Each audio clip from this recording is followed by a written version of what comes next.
Hi, everyone, and welcome to Fade to Black. My name is Renee McRae, and I'll be your host this evening. We're here at the 35th Annual Audelco Awards, where we're located actually up in Harlem, 135th, are we? 135th, and at the Aaron Davis Hall here at City College.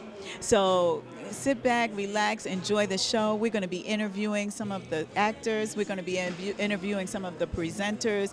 We may even get a chance to, interview some of the co-hosts as well. So look around. Get yourself familiar. Audelco is an organization that was put together to honor Black theater. And a lot of us don't go out and look at this Black theater is so rich, as you'll find from some of the interviews that we're going to be doing this evening. But there's so much that we are neglecting and avoiding. And absolutely, I want you to sit back, kick back, relax, and enjoy. 35th Annual Audelco Awards. This is Carl Clay, Executive Director over at the Black Spectrum Theater, Roy Wilkins Park. And right in the community, guys. So it's such a pleasure to see you. What can you tell us? I mean, we know so much about the Black Spectrum Theater and the Roy Wilkins Park, but we have a show up right now called Five Guys Named Mo. Yes. A musical. Okay. Oh, okay. Thank you. To the musical Louis Jordan. Clark Peters wrote the book, and Bette Howard has directed this show. I wanted to produce this show because we wanted to bring another musical to the theater. We haven't done a lot of musicals, and I'm really, really happy about this show. It's doing very well. We have some up-and-coming, real talented, three-threat actors who can sing, act, and dance, who you're going to be hearing a lot of in the future. Wow, yeah. Wow. So you need to get out there to the Black Spectrum Theater and check this out so you can see these triple threats in action. On Saturday nights, we have a thing called Romantic Saturdays, where for the price of a ticket, you get dinner and wine, and then, of course, we have our groups coming. And they have good food out there, too, you know. Well, we just finished a $2 million renovation of our facility. Okay. So we feel real good about everything, and we're just trying to continue to work. Proud of our continue to past, do about good work in the community. That's what you mean. Yeah. Because, Black over there at Roy Wilkins Park, there's so much going on. I mean, there's summer programs going on. There's basketball teams and things. What are some of the things that's going on at Roy Wilkins Park? In Roy Wilkins Park, besides it being there in a 54-acre park, and this Soul Circus comes once a year. There's a carnival that comes once a year in the building. It's used by over 60 different community-based organizations, and that's where our theater is housed. And of course, we have a 400-seat theater and a lounge, and we run a summer theater camp. We now have an outdoor mobile stage, and we travel around the tri-state area and do outdoor performances. We've been doing that since the year 2000, and that's going on very well. We have a Youth and Children's Theater Institute, and hey, life is good in terms of our ability to continue to do what we love doing. Absolutely, absolutely. And just congratulations on the nomination. Oh, thank you. This is a show that I wrote. It's called The Healing Zone, and it was, we felt it really important to talk about the whole issue between traditional medicine versus alternative medicine. And so it's that whole battle that goes on between going to the hospital or finding your healing zone and the ways in which you can heal yourself other than that. And so, I wrote it for the community because there's so many people out there struggling through health issues and so forth. And so it's a really wonderfully spirited show, and it was a fine cast.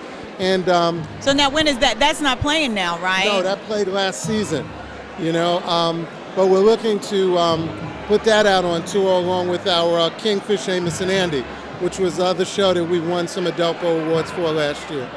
Okay, that's exciting. Yeah. That's exciting. So what else are you doing with the Healing Zone? Are you going to do it anywhere else? Yeah, we're putting the word out now and moving it around so that other people have a chance to see this. Are you putting it on the mobile stage? We're putting it on the mobile stage, and also we've been talking with some folks in some theaters outside of New York about bringing it there. Oh, fabulous, fabulous. How many people are in that one? That's 10 actors. Wow, okay. Yeah.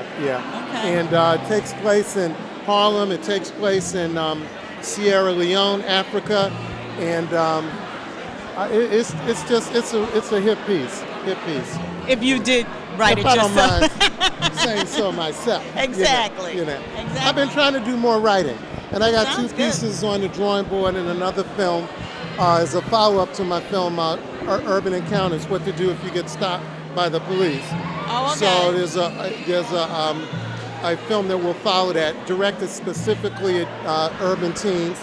Well, you know, that's interesting because it's not just entertainment. Now we're getting into some education through absolutely. entertainment. That's so you're we've really always making been a doing difference that. in the community. That's exciting. Yeah. Doing great things over there. Trying. You got to come out and see us. Absolutely. I look forward to doing that. I'm going to come out because I want to see the play that's running now, and then you got another one that's coming up December 9th that's starting. Five Guys Named Mo runs until the 9th of December. Right. And then we have 'Twas the Night Before Kwanzaa. Right. And that's a show that I wrote also. You wrote that? Yeah, and Passion is going to direct it. Right, and it's going to run the 22nd, 23rd at Black Spectrum. Then we take it to the Billie Holiday Theater. And it's going to run for about 4 shows over there. Oh, okay. Yeah. Oh, that's good. All right, so these are coming up now, guys. I mean, like, get your tickets, go out to the Black. You know, it's right over there on Merrick Boulevard. Just go over there, make a left on, Baisley? That's right. And go in there and find out, how much tickets are, pick them up, call it a day. That's right. That's right. Absolutely. Tell them. Yeah. So this is great. What's going on? How many of these have you come to? Not a lot. We were up for some Audelcos last year. I didn't make it here. I was here, I think, the year before that, and then before that, I hadn't been here in a while.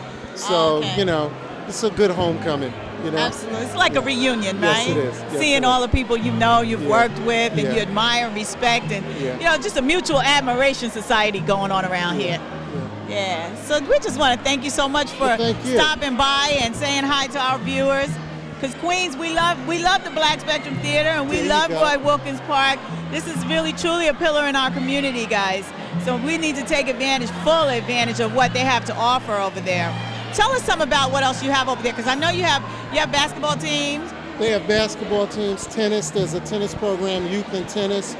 They have there's a sports program that deals with soccer, swimming. There's an exercise room in the facility now. So, I mean, it really is a 21st century community center. Right, and I think you can even rent space out over there. Yes, you can. So if you want to have like a birthday party or a shower, baby shower or something like that, you can rent space over there. That's right. Don't sleep. That's right. It's so good to see you again. Thank you so much. It's good to see you. Yeah. Keep up the good work. You keep up the good work. I hear great things about this program. Good. I'm glad to hear that. We're trying to do great. All right, so we're here with John Marshall Jones, and he is an actor, and we are going to get in his head like we get in everyone else's head. So tell us a little bit about why you're here this evening. I'm here with a piece called The Guest at Central Park West, which has been nominated for 5 Audelco Awards. Yes. I have been nominated for Best Lead Actor, which I'm very proud of and very honored to be in the company of the people that I'm in, and especially Miss Gertrude Jeanette, who has been the matriarch of Black theater in New York City for many years. Yes. And she's 92 years old now, and still comes in just as sharp, just as sharper than most people that I know that are half her age. And The Guest at Central Park West is the story of a promising Harvard undergrad who is sent to prison for a murder that he didn't commit, and comes out as an epileptic, thrill-seeking sociopath with an axe to grind with society. And in order to grind that axe and engage what he feels is his truth, he has to first correct the lies of the past, and that's what happens while he's on stage. Oh boy, that's exciting. It's So very is it? exciting. Let me ask you. Is it running now anywhere though? Can we go It's not running see it? now, but we're going to have a DVD of it very soon. So people will be able to come to masteringtheaudition.com, and that's masteringtheaudition.com, and go right to the store. Now, and how get do you the spell DVD. mastering the audition? Mastering. Mastering. Yeah, Oh, okay. Mastering, the audition.com. I got you. I'm sorry. That's okay. I thought it was. That's okay. That'll be one of the outlets for it. Okay, that's exciting. Yeah, we're very excited about it. Is this your first nomination? It is my first Audelco nomination. It's actually my first time doing theater in New York. Wow. So okay. I've been in Los Angeles doing television for the last blah, blah, blah years. Right. Now, you said it was the smart guy? Yeah, I did a show called The Smart Guy that ran for many years on both WB and Disney.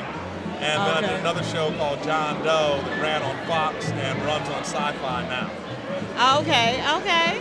That's exciting. They just... It happens. It's okay.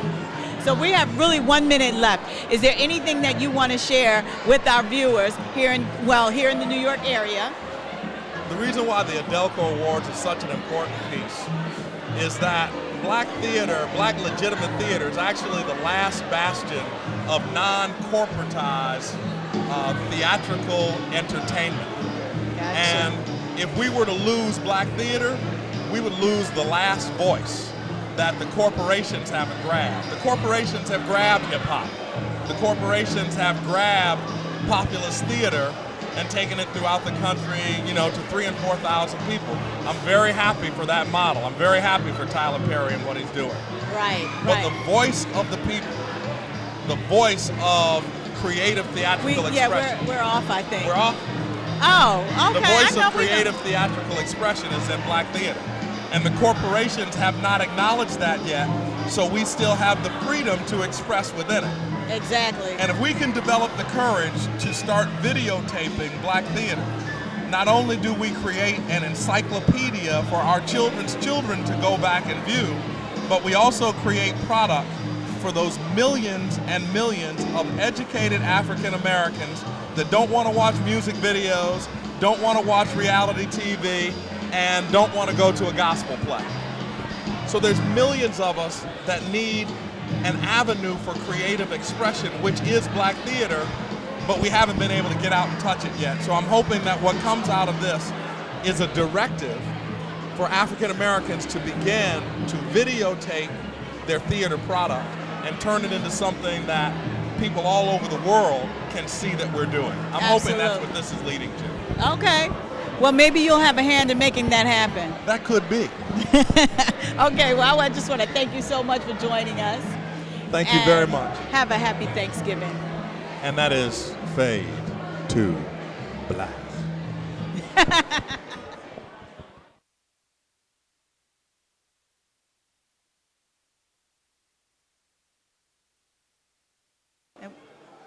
Here we are with Rachel Holmes, and she's nominated this evening for Best Actress. Yes, I am. Best Actress in a Play for Widowers' Houses. Okay, now where were you playing, and where is it? Where can we see you? This played, well, it actually closed already. It played earlier this spring in March with Epic Theater Ensemble on Theater Row. It's George Bernard Shaw's very first play, so it's the least known, and we actually adapted it to Harlem. Okay. So fantastic. And Epic Theater Ensemble is a fantastic theater company that half of it is, work off Broadway, but it's also an extensive education program. So we brought in over 1,000 inner city kids to see this play. Oh, that's basically fabulous. about eminent domain and issues that are happening right now in Harlem. So that is wonderful. I'm all about helping the kids. Amen. Amen. I'm a native New Yorker too, so it means the world to be up here in Harlem celebrating. Absolutely. I just got out of school last year, so I'm just kind of wide-eyed and excited to be here. And nominated for Best Actress. Thank you. Tell us the name of it again. Widowers' Houses by George Bernard Shaw. Wonderful. Well, we wish you all the luck and Oh, success. thank you. Thank you so much. Hope you win, girl. Great, thank you. Thank you. Have a good night. You too. Bye. Thanks. Thank you. So here we are with Leslie Lewis Sword, and she's up for an Audelco Best Actress Award. And Best Actress for what is the production? Miracle in Rwanda. It's a solo show about the story of Immaculée Ilibagiza, how she survived the genocide and forgave the people who killed her entire family in Rwanda. Oh my goodness. Now you know that sounds powerful. it's a story that's very moving to me and uplifting. Absolutely. Now, where is it playing, or where was it playing? I just performed yesterday at the Los Angeles Theater Center, and I'll be in Baltimore at the Reginald F. Lewis Museum next week. Okay. That's good. So we can still come out and see. Yes. Now, where is this located? That's at the Reginald F. Lewis Museum in Baltimore. But I'm so thrilled to be nominated for an Audelco for Outstanding Solo Performer. Woo! That's fabulous because it's a one-woman show. Yes, it is. Thank you so So much. she's standing alone, you all. Me. They are calling us to go inside immediately. Let's go in. But good luck to you. I hope you win. Thank you. Absolutely. Okay. Thank you. You're welcome. So here we are on the inside of 35th Annual Audelco Awards, and we have here Errol Grimes. Hi, how are you? I'm well, thank you. It's really great to be here. What brings you out this evening? Well, we just did a production called Red at the Cumbo Theater in Brooklyn, and Andre DeShields was featured in Red. So we're here to support him tonight. We're also doing a short duet on this evening's program. Okay, now when you say we, We, the company, I'm the artistic director of the Errol Grimes Dance Group, and we're a modern dance theater company based in Brooklyn. okay, and that's, so what type of modern is that? Is that like Graham or Horton? Or? Yeah, it's a combination of the traditional forms, or we'd say Graham, some Cunningham, some Horton, and then also Afro-West Indian. I'm originally from Barbados, so that's all sort of in the mix of the work that I do. So we got some funky stuff in there. Yes, we do. Isn't that exciting? I love dance. Love dance. So here you're going to do. So who's doing the duet tonight? Andrew Vaughn and Natasha Diamond Walker. And they're doing a short excerpt, a 3-minute excerpt from Red, actually, and it's a sort of sensuous duet that they're doing. Okay. Yeah. And so Red is up for an award? Not this time, but the audience reaction was incredible, and people were asking for more, when are we going to do it again. And in the piece, what I did was combine theater, so we had Andre doing a speaking role within the piece, but also dancing. He acted as a kind of shaman in the piece. And it took the circus as a starting point, so there were lots of acrobatic things within the piece. There were hula hoops, and there was one polka stick solo, and just a lot of whimsy. There's also something we call a volcano, which is this thing that looks like a big teepee, but it actually ends up being a volcano, and smoke comes out the top of it and stuff. Well, this sounds like they're giving Cirque du Soleil a little competition. Yeah, we are. At one number, which we call the soca number, the audience, they were hooting and hollering for more, so that was great. That's exciting. And you do all the choreography? Yes, I do. I also make the costumes, and I design and make the set myself, too. So I'm busy at production time. Oh, boy, that's fabulous. Now, where can we go if we want to see a little bit more of Errol Grimes' dance theater?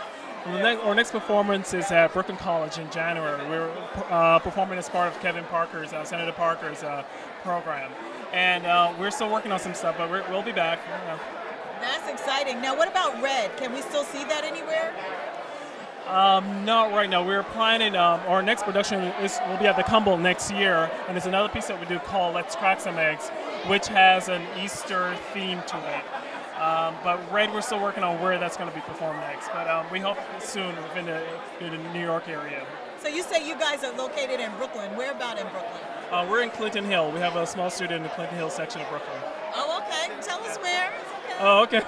We're on Taffy Place on Flushing Avenue.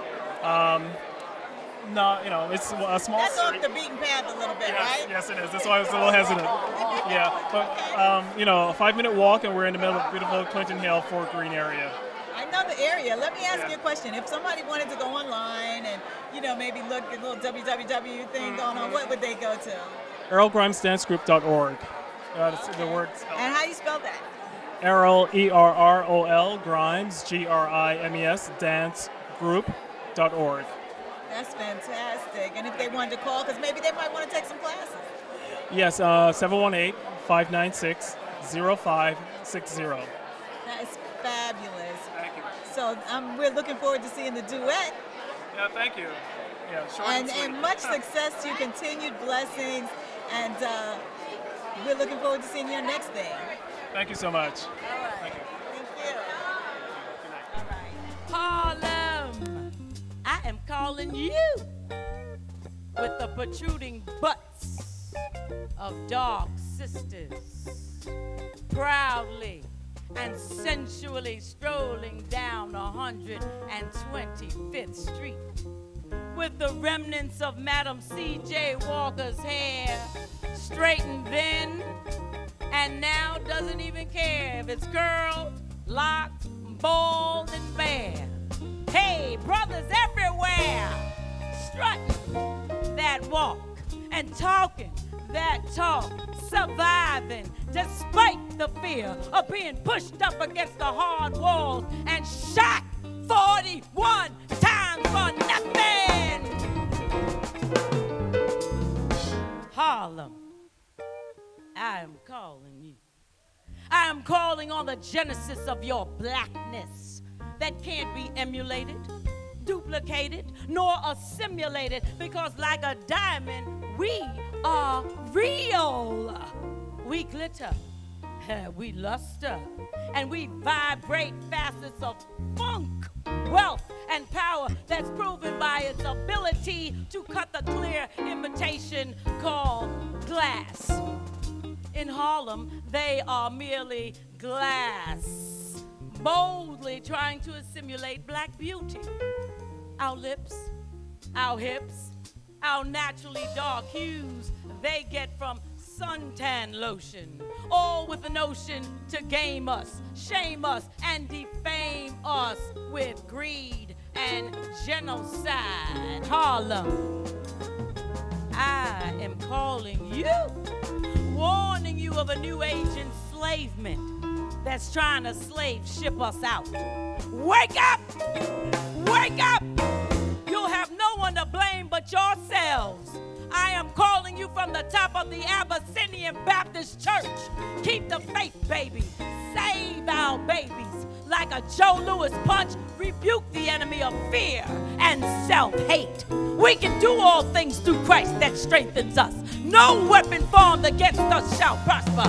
And we hold these truths to be self-evident, that we are black royalty, created equal.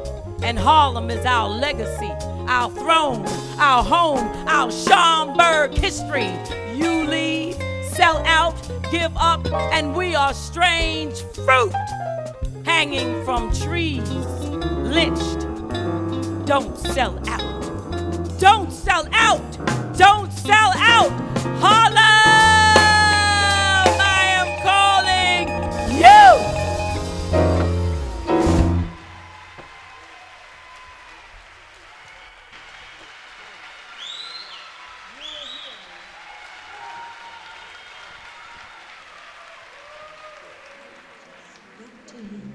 Didn't I tell you we were going to have a ball today? I want to thank you all for joining us at the 35th Annual Audelco Awards. We are so excited. The food was great. The interviews were fabulous. And we're all making a commitment today to go out and look at black theater again. Thank you. See you next time. Renee McRae, out.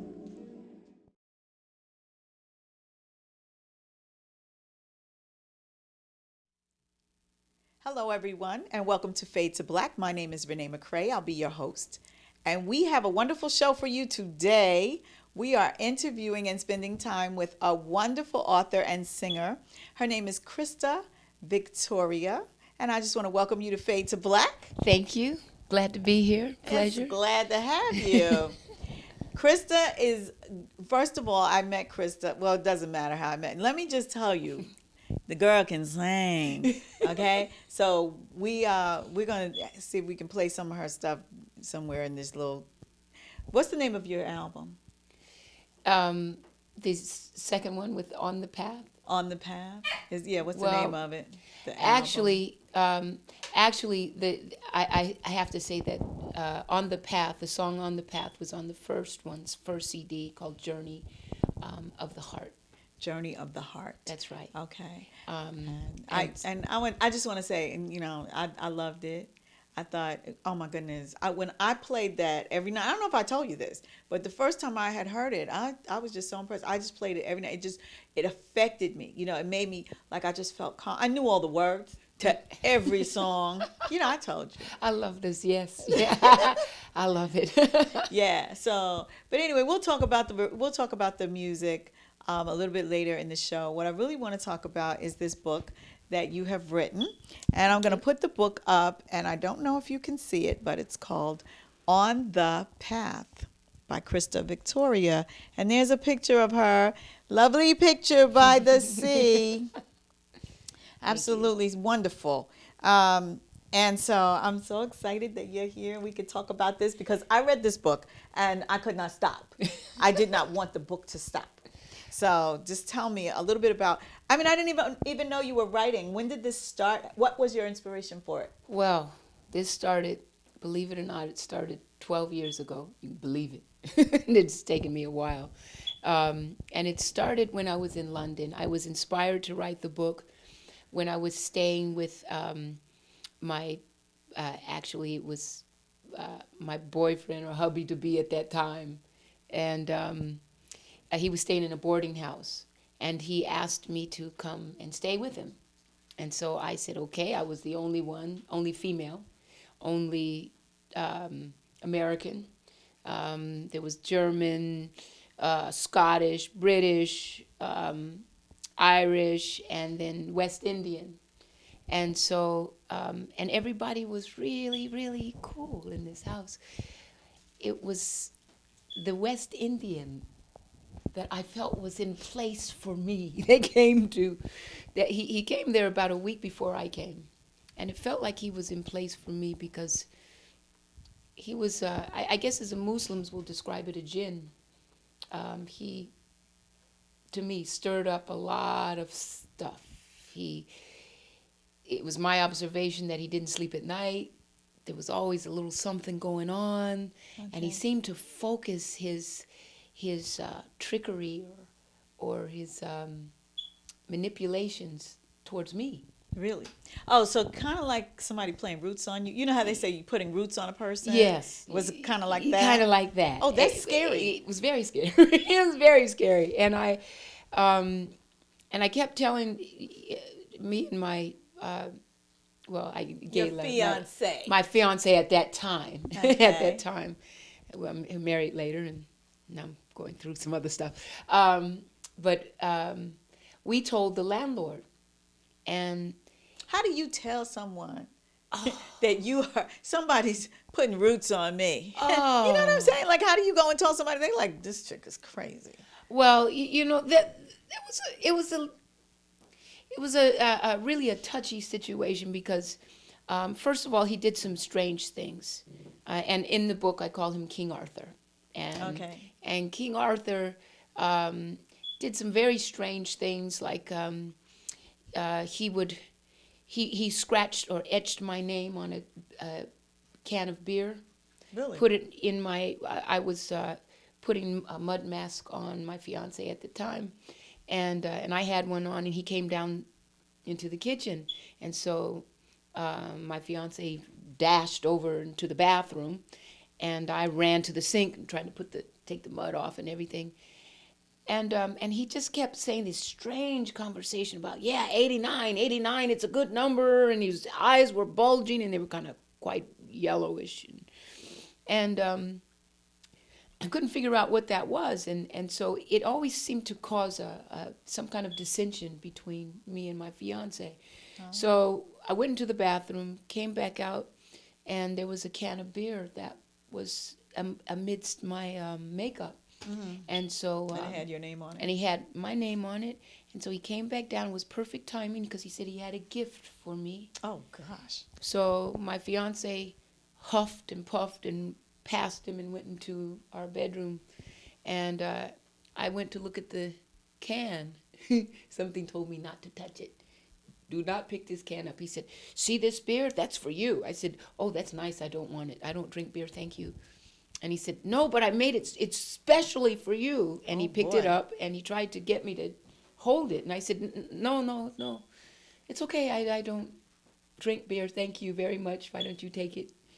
And in my mind, I'm saying, I don't even want to touch it. I don't even want to get near it. And so he got very angry at that point, as if I felt like there was something on his can. Because he was trying to manipulate you, and you wouldn't allow it. I wouldn't allow it. So I felt like there was something... something that wasn't right. But now, so this this was the inspiration for the book? He was the or you were journaling what was going on and it became a book? Well, like what happened? Actually, because there were several incidences that happened. I told myself I got to write this down. That's how I started the book. I have to write this down because this is madness. I mean, we went to tell the landlord. I said, King Arthur. I said he's crazy. He's nuts. He did this and this and this. He said these things to me last night. And so the landlord said, "Oh God, I'll talk to him. I'll talk to him." And then the landlord came to our room that night and said, "Look, I talked to him. And he says that he forgives you for whatever you've put him through." I said, "What? He forgives me?" Oh my God. And so the landlord was saying, it went on from there. It just went on from there. He was just saying, I think you guys are overreacting and this. Right, of course. So I had to write it down. I said, I have to write this down. I have to list these events because. So you have to document it? Yeah, it was a madness. Okay. And who was going to believe me? Well, we have to thank him for that because this book is really, really great. And I think that, I don't know what the catalyst was or, what really, it doesn't matter because the book is just fierce. I mean, you read this book and I looked at it as a journey through self and a journey of growing. And, I found myself in there when, you were talking, it's so funny. I mean, you were talking about this guy that you had fallen in love with and I guess the reason why you had wound up in Italy and the way he treated you. And, you go through this, we as women, we go through this, like we just don't believe it. We don't believe that they don't love us or that they won't love us. More importantly, you know what I mean? Exactly. It's like, oh, he's gonna love me. That's right. I mean? I'm going to make him. It's like the Jennifer Hudson song, which was really Jennifer. And you, you're gonna love me. It's like I'm just not leaving. I'm standing here till you love me. That's right. And that's right. And that's what you were kind of going through with this guy, and it didn't and so I saw myself in here, and I thought, wow, it's not just me. It wasn't just me. It's not just my way of thinking. Right. It happened to someone else. And so I think it's a wonderful book if you can pick it up. It's called On the Path, and we're just discussing a couple of things out of there. So moving forward, it changed. It wasn't just about him because he was a very minute part of this book. Right. Exactly. Right. It's more about your story. I mean, I kept wanting to find out more about, you hear about the mother that left you in an orphanage somewhere at 4 years old and told you to go to the bathroom with a nice lady. And when you came back, she was driving off. Right. I mean, that was like a crushing moment for me in the book, in the story. And this is your story. This is my story. This is my, interesting from that piece. I met my mother, my biological mother, 25 years ago. Did you want to just slap her? Well, I tell you what, I was ready to slap her. This is, it was how I was raised that created the scenario for me to meet my biological mother. And she gave me up when I was 4 years old and 3 months. And basically she wanted the Hollywood family. And my father. But you didn't fit into the Hollywood family? No, not when my father and she were going to school. She was getting her master's and he was getting his master's or so, I believe, in architecture.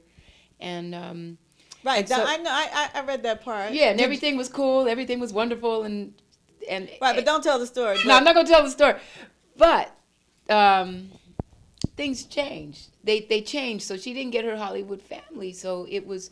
Then I became a constant reminder. Oh, okay. I became the constant reminder of the love lost, of the person who didn't really care about coming into our lives. And it was kind of an attitude like, well, I didn't sign up for this. Yeah. The single parent thing wasn't what she wanted. Right, exactly. Right. Mm-hmm. And actually, she wasn't even thinking about having children. So it just Okay. happened. And so she said that she had never really wanted to be a mother. So, Right, I read that part later on in the book. I mean, it's Yeah. funny because the way you write, she goes in and out of time. You know, you're in one time, she's sitting at a table. Next thing you know, you're in a time she's daydreaming about that happened a long time ago. You know, and I was like, oh, and then when we come back to the table, it's like, well, wait a minute, I want to know more about that. You know, and I'm like getting through this book, trying to get to the different parts. And so, because you never really told, I don't think you really went into how you actually found her again. No, I But didn't. you did get reunited, and I mean, I was bitter. So, because I'm already bitter at look what she's done to this child. You know what I mean? Because, you know, everything that happens to us as children, it affects us, and it affects how we perceive the world, Right. and how we respond to those perceptions. Yes, absolutely. And so now here you are, this broken woman, basically because of something that happened at 4 years old that was never, you never got closure for.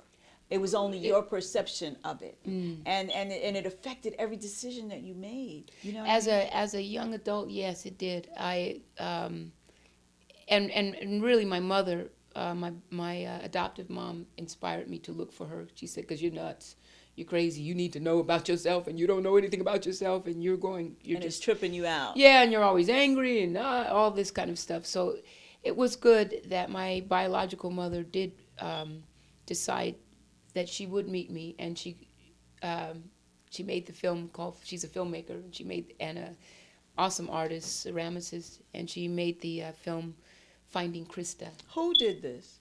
My biological mother. Oh, your biological mother. Yes. Okay. Camille Billups. Yeah. Oh, okay. So Okay. she did the film called Finding Krista, and it got first place at the Sundance Film Festival in 1992. So it aired nationwide, and it's been on. Point of View, Channel 13. Okay. It's so ever so often crops up. Channel 13 will play it.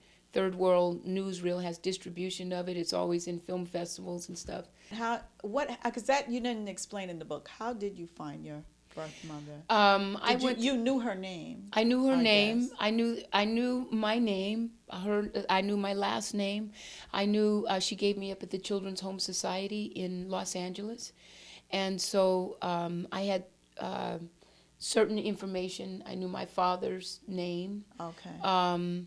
And so what I did was, my sister carried around, first of all, my mother, my adopted mom, asked me to, she said, "I want you to do something for me. I want you to look for your mother, because you need closure. You need something." Okay. And we have to stop right here for a moment, because this is the woman that had a sign that there was a little girl in Los Angeles that she had to have. Yes. She was looking to adopt someone. Yes. And she had a dream. Yes. And the dream told her that the baby she was looking for was in Los Angeles. Well, so she must come from Los Angeles. Must come from Los Exactly. Angeles. So here she is, 3-4 hours up in Oakland, In San Oakland. Francisco, and drives her family Yes. all the way down to Los Angeles to get this little girl. Right.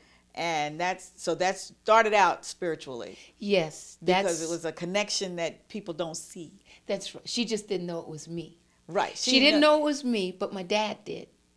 See, my dad agreed she had 4 children, and 3 boys and 1 daughter.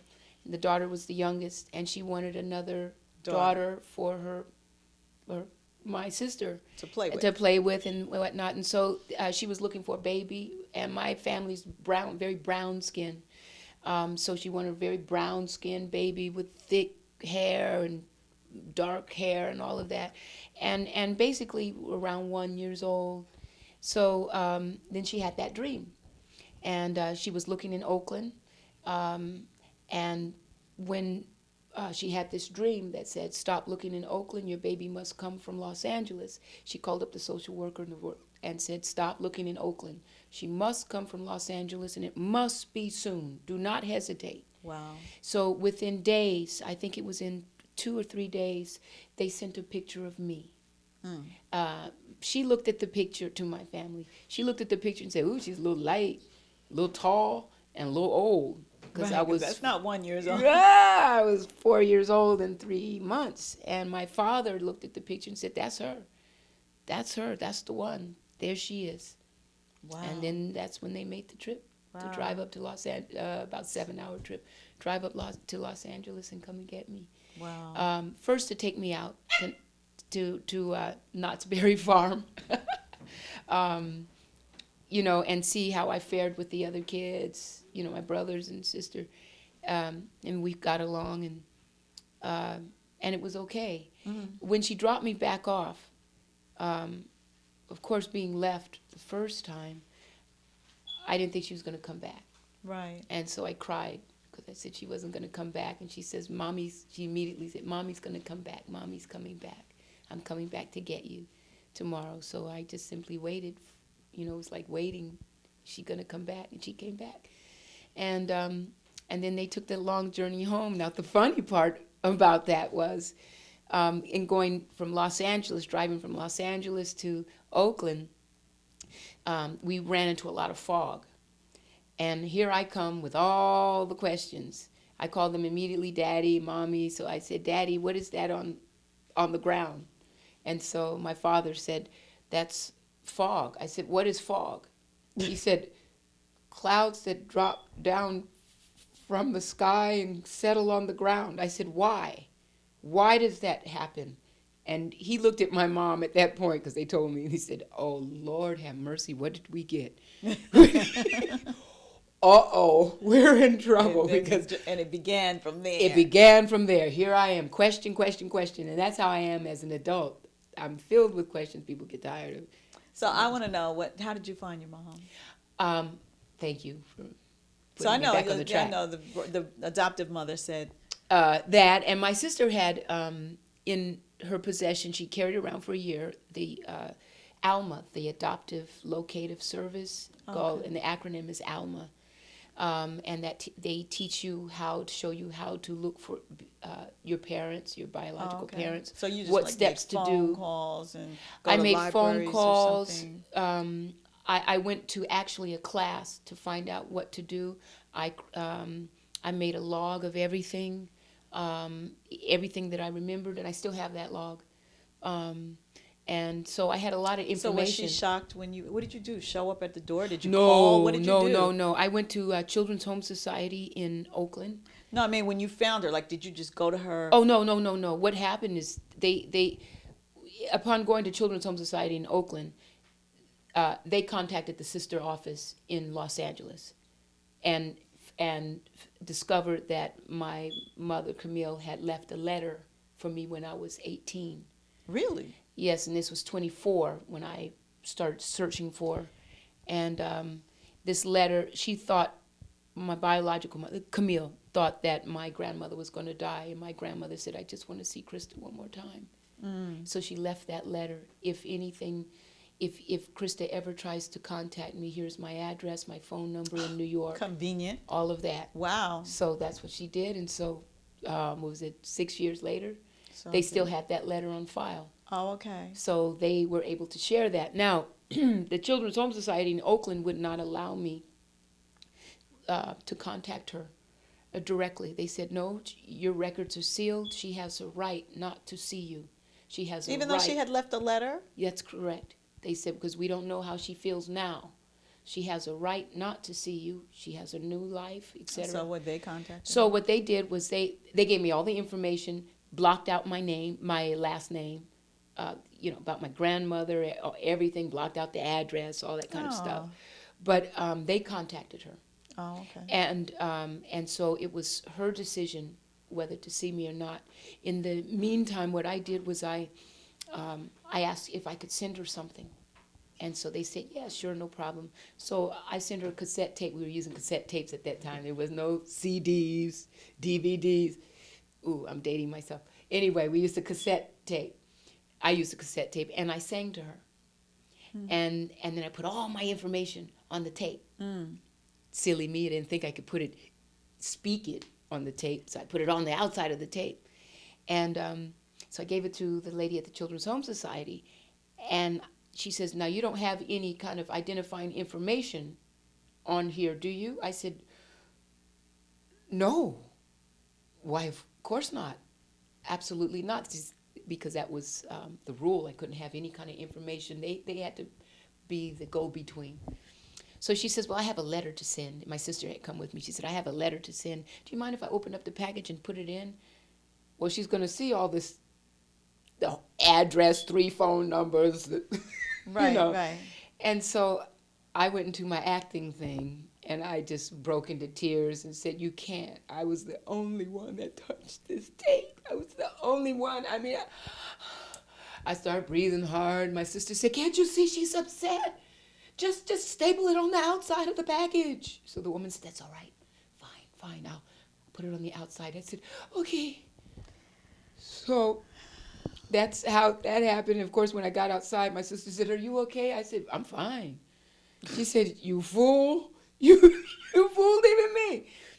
So she got the tape, listened to it, and she called me because she had the numbers. Okay. She didn't go through. So that's how you got That's to, how she called me the day before Christmas and said, hello, Krista. Is this Krista? I said, yes. This is Bootsy. This is what I called her when I was a child. And, of course, again, meeting her again. And she said, this is your mother. And I said, wow, you sound just like me. You know, and that's where it started. Okay. Yeah. Okay. Well, that was a part that was not in the book, so that's No. why I was questioning that. But No. I think the book is great. There's so many stories in here about, you know, getting married, finding her husband, and you know that was just a fairy tale. You know, such a fairy tale. You know, I don't want to give away, but I mean, 3 days you meet someone and you're ready, you're married. You know what I mean? Yeah. You get 3 days. That's a fairy tale. That's like Cinderella. The glass slipper fits. Yeah. Will you marry me? That's right. I thought it That's was right. great. It was great. And then, you know, it's so real. You know, when you went on the honeymoon and just the things that the other young lady was saying to you guys and the way you're like saying, well, I'm looking at her like, what is wrong? Do you not recognize? You know, We're on our honeymoon. It's so cute. I mean, and you can relate to every story that goes on in this, even like the stuff that goes on with your father and the stuff that goes on with, you know, with your sister. And I mean, just every story. I mean, so how long did it take you to write this book? 12 years. Did it take 12 years? It took 12 years. It's over a 6-year span. Okay. So there's many things that have happened in these 12 years that is not explained in these 6 years here. Right. But I kept going over and over and over, editing and re-editing.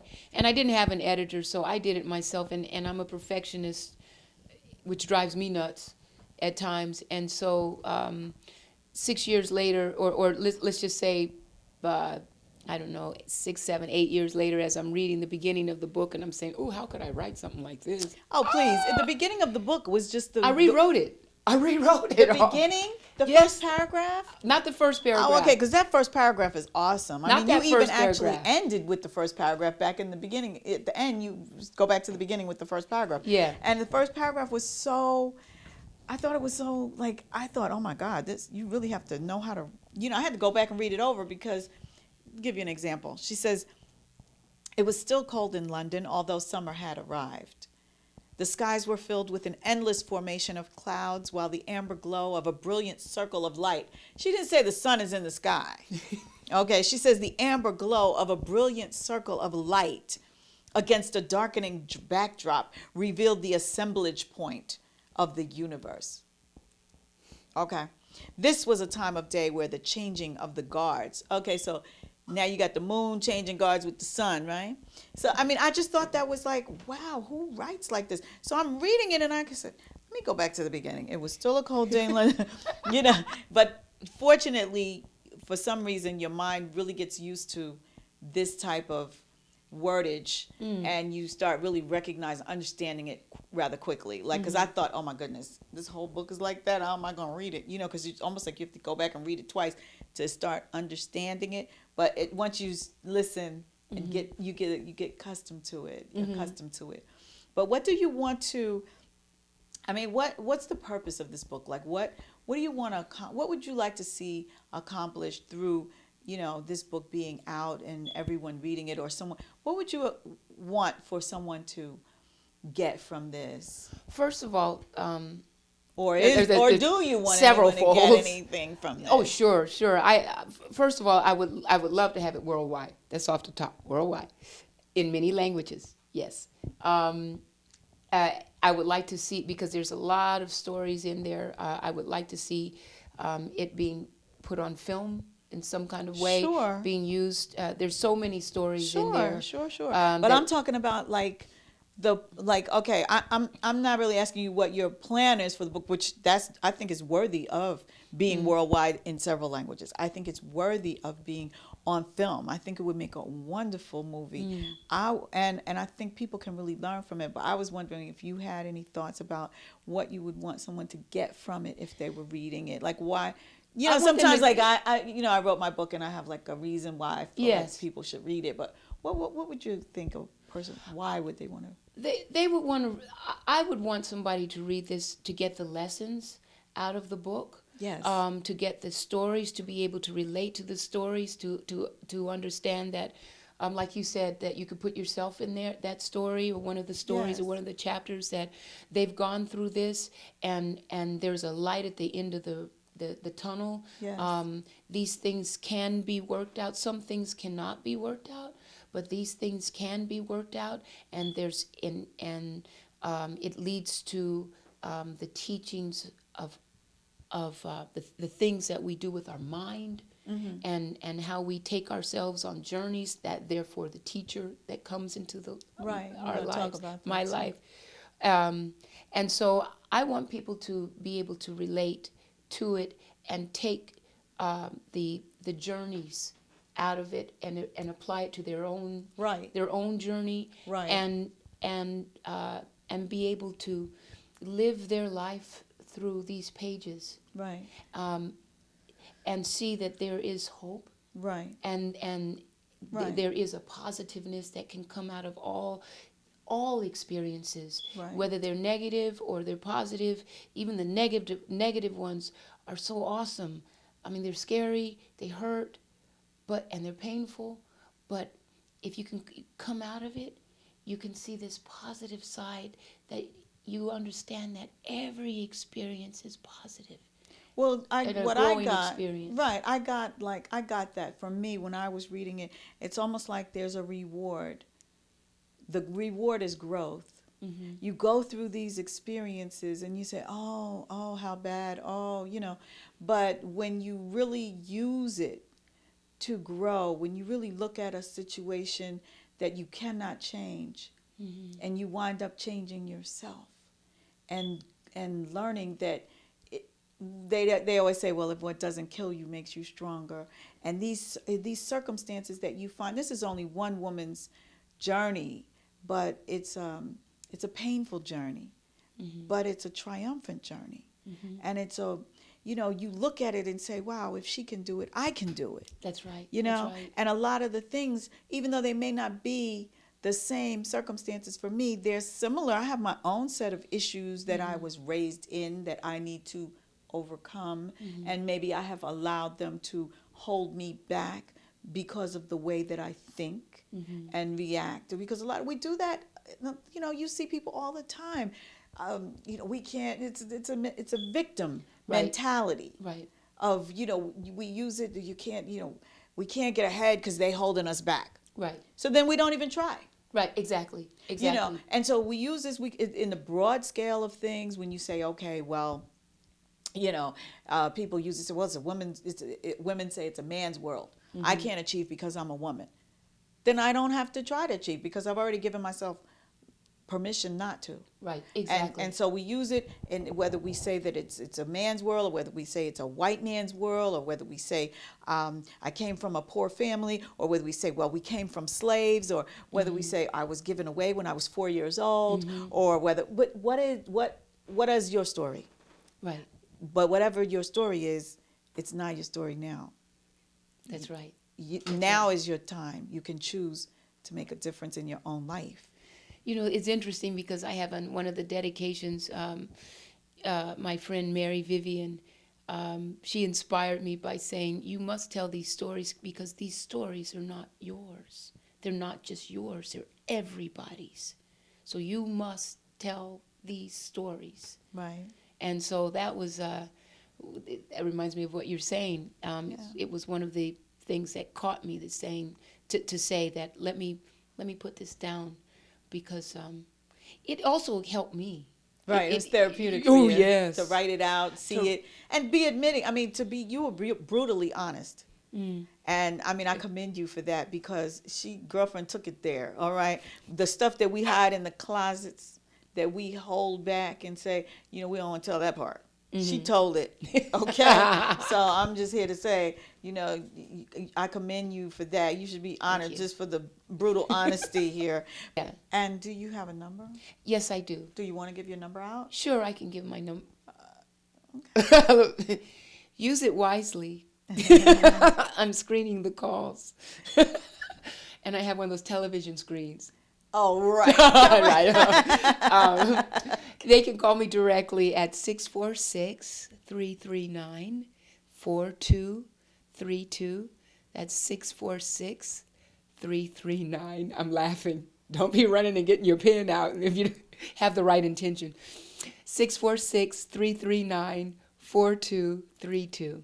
You can call me, and I can get you the CD and the book to you. And let me tell you, everyone needs to have one of these books and read it. It is so good. It is educational. It is inspirational. It is motivational. It is just so good. It was entertaining. I just enjoyed it so much. And there's certain parts where I just actually heard your voice. You cursed. One of those, on the first page, you said a curse word. I said, oh, there's Krista. Yeah, I won't say it because I'm not sure how. No, we won't be saying that. Okay, but excellent. It was not a good word, but it was appropriate in the moment. I said, oh, this is going to be a good book. Yeah, and it is. So so the book is great, and the CD is great. Thank you. So I wish you all the success in the world, and I know that you are going to change the world with the things that you're doing. Thank you, Renee. It's such a pleasure to be on this show. Thank you so much, Philip, and I am just pleased and just floored proud. that You and, need to and be proud. I am proud. I'm proud, and if you could get my book, I would love it so, and just allow me to share my story with you guys so that you can relate, and maybe some of the things in the book can help you as well. Exactly, Thank you. They will help you change your life if you want to.